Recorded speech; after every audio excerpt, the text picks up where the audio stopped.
श्री हरिवंश प्रश्न है, भगवान के दर्शन कब होते हैं? तो इसमें 3 बातें हैं। कभी व्याकुलता हो और कभी निश्चिंतता हो, तो ऐसा होते होते कभी दर्शन हो जाते हैं। दूसरा, कुछ भी इच्छा न हो, न संसार की न परमात्मा की, तब दर्शन हो जाते हैं। तीसरा, केवल व्याकुलता हो जाए तो दर्शन हो जाते हैं। भगवान को हमसे कोई काम लेना हो तो वो अपनी इच्छा से भी दर्शन देते हैं। भगवान दर्शन दे या हमारे हाथ की बात नहीं है, पर हम भगवान के हैं, भगवान हमारे हैं, यह मानना हमारे हाथ की बात है। जो हाथ की बात है उसको मान लो, तो फिर किसी की जरूरत नहीं है। फिर प्रश्न है, भगवान के दर्शन से क्या होता है? तो ध्यान से सुनिए। भक्त मुक्ति, ज्ञान, प्रेम आदि जो चाहता है वे सब दर्शन करने से मिल जाता है। यदि भक्त अपनी मान्यता का आग्रह न रखे तो दर्शन होने पर उसको तत्व ज्ञान हो जाएगा। भगवान का स्वभाव है कि वे किसी की मान्यता को नहीं तोड़ते। मम दर्शन फल परम अनुपा, जीव पाव निज सहज स्वरूपा। दर्शन होने पर तत्व ज्ञान हो अथवा न हो, भक्त को कोई कमी नहीं रहती। अगर भक्त भगवान के परायण रहता है तो उसको तत्व ज्ञान कराने की, उसकी कमी दूर करने की जिम्मेदारी भगवान पर है। भक्त में तो भगवान को जानने की जिज्ञासा ही नहीं होती।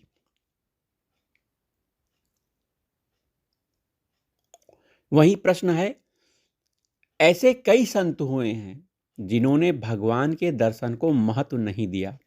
इसका क्या कारण है? भैया, अधिक प्रेम होने पर दर्शन की इच्छा नहीं होती।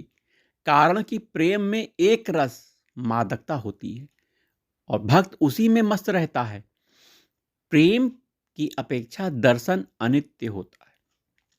प्रेम तो नित्य निरंतर रहता है, पर दर्शन नित्य नहीं रहता। एक बार भगवान दर्शन दे देंगे फिर चले जाएंगे। इसलिए चतुर भक्त प्रेम ही चाहते हैं। असली रस प्रेम में ही है, मिलने या न मिलने में नहीं। जब तक प्रेमास्पद अर्थात हमारे भगवान से मिलने की इच्छा है, तब तक असली प्रेम जागृत नहीं हुआ। असली प्रेम जागृत होने पर प्रेमास्पद अर्थात हमारे भगवान मिले या ना मिले, कोई इच्छा नहीं रहती। प्रश्न है, शूर्पणखा शूर्पणखा रावण की बहन, दुर्योधन, शकुनी आदि ने भगवान के साकार रूप जैसे श्री राम और श्री कृष्ण के दर्शन किए थे, फिर उनके काम क्रोध आदि दोष क्यों नहीं नष्ट हुए? बहुत अच्छा प्रश्न है, ध्यान से सुनिए। वास्तव में उन्होंने भगवान के दर्शन किए ही नहीं थे। वे भगवान राम कृष्ण को ईश्वर रूप से न मानकर मनुष्य रूप से देखते थे। फिर ईश्वर दर्शन कैसा? उनके भीतर ईश्वर भाव अथवा भक्ति भाव था ही नहीं, अतः उनको ईश्वर रूप से ईश्वर नहीं मिला। संपूर्ण जगत भी ईश्वर रूप है, पर मनुष्य मानते कहाँ हैं?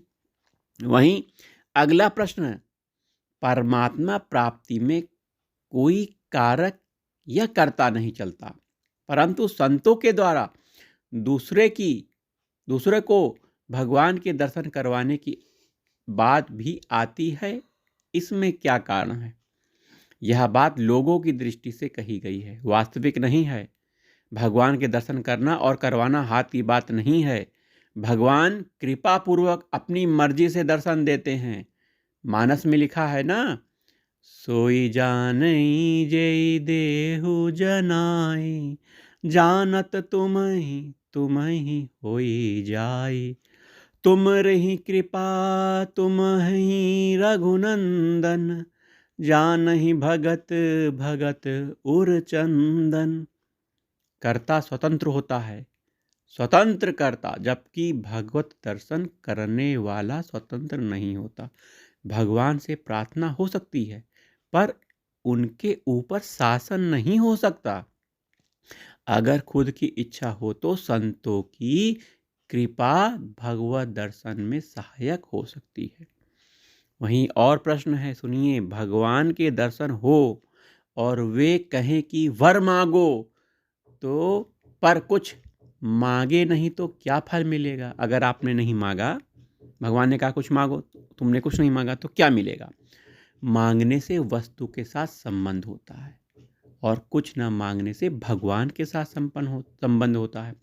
अतः जो कुछ नहीं मांगता उसको भगवान अपने आप को दे देते हैं, अर्थात उसके अधीन हो जाते हैं। इसलिए भगवान से कुछ ना मांगो।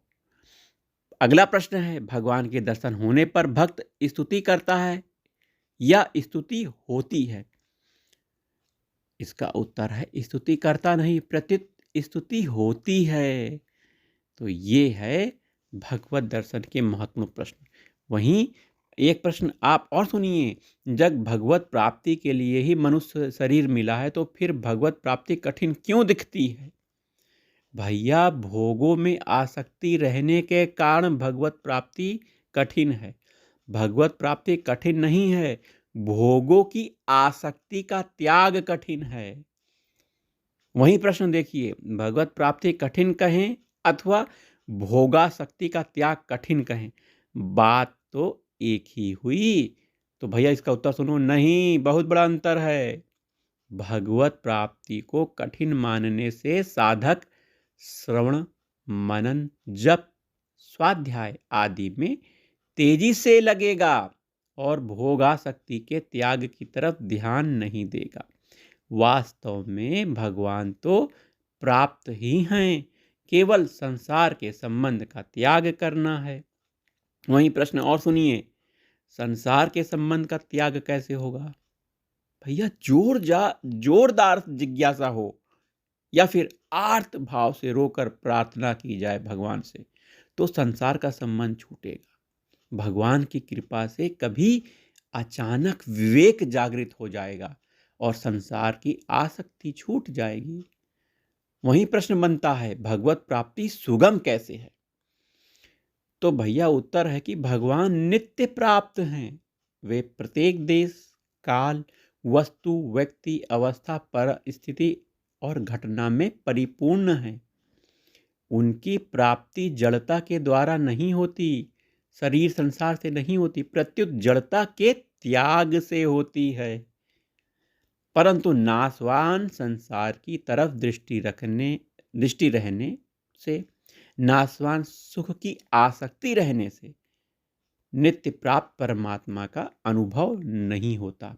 यह जानते हैं कि शरीर संसार नाशवान है, फिर भी यह जानकारी को आदर नहीं देते। वास्तव में शरीर संसार नाशवान ही है, इसको सीख लिया है, जाना नहीं है।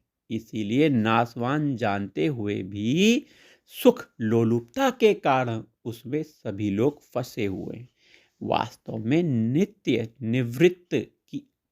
निवृत्ति करनी है, नित्य प्राप्त की प्राप्ति करनी है। वहीं अगला महत्वपूर्ण प्रश्न है, नित्य निवृत्त की निवृत्ति और नित्य प्राप्त की प्राप्ति क्या है? भैया, नित्य निवृत्त की निवृत्ति करने का मतलब है जो नित्य निवृत्त है उस शरीर संसार को रखने की भावना छोड़ना, मतलब वह बना रहे, इस इच्छा का त्याग करना। नित्य प्राप्त की प्राप्ति करने का क्या तात्पर्य है? मतलब जो नित्य प्राप्त है उस परमात्म तत्व को श्रद्धापूर्वक, विश्वास पूर्वक करके स्वीकार करना। अब आगे सुनो, जो कभी भी अलग होगा वह अब भी अलग है, और जो कभी भी मिलेगा वह अब भी मिला हुआ है। शरीर, वस्तु, योग्यता और सामर्थ्य नित्य निवृत्त, मतलब सदा ही हमसे अलग हैं, और परमात्मा नित्य प्राप्त है, अर्थात सदा ही हमें प्राप्त हैं। जो तत्व सब जगह ठोस रूप से विद्यमान है वह हमसे दूर हो सकता है, परमात्मा कभी हमसे अलग हुए ही नहीं है, होंगे नहीं, हो सकते नहीं, क्योंकि उसी की सत्ता से हम सत्तावान हैं। वहीं अब के आगे के प्रश्न हम बाद में लेंगे अगले वीडियो में। राधा वल्लभ श्री हरिवंश श्री वृंदावन श्री वंचन। जय जय श्री राधा, जय जय श्री राधा, जय जय श्री राधा, जय जय श्री राधा, जय जय श्री राधा।